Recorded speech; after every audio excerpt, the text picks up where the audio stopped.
I remember the day they dropped me off. It was early September. My dad parked the car. My mom signed a few forms, and within minutes, they were back in the car and gone. I didn't even get a tour of the place with them. I spent that first night in a room with another boy, who'd already been there a year. He didn't talk much. I cried under the blanket until I fell asleep. I kept staring at the school phone by the hallway door, hoping they'd call. They didn't, for the first year. They called maybe once every few weeks, sometimes just for a couple of minutes, and sometimes they didn't call for over a month. I used to wait near the phone room after dinner in case they tried. The staff told me not to get my hopes up too often. I stopped waiting after a while. The school itself was top tier. I'll give them that. Great facilities, well-funded programs, teachers who cared. But it didn't take long to realize that for most of the other students, this was just a temporary thing. During Christmas or Easter, their families would pick them up. Summer came, and the dorms would empty out. I stayed behind. By the time I was 11, I already knew the drill. Holidays meant a nearly empty campus.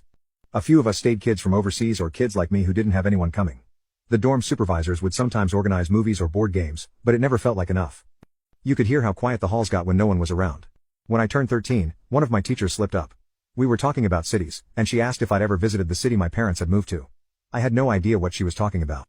I thought we still lived in the same town. She froze, realizing what she'd said, and tried to brush past it. I went to the admin office to call the only number I had on file. It was disconnected.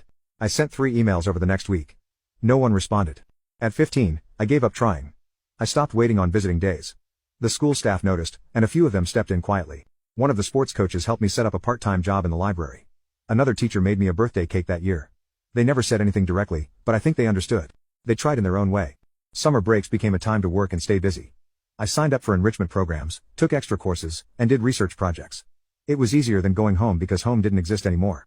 When people asked where I'd be during break, I just said I was staying for an academic project.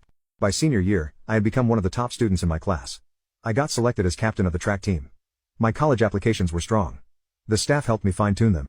When the invitations for graduation were printed, I sent one to the address. I had no reply. Graduation day came.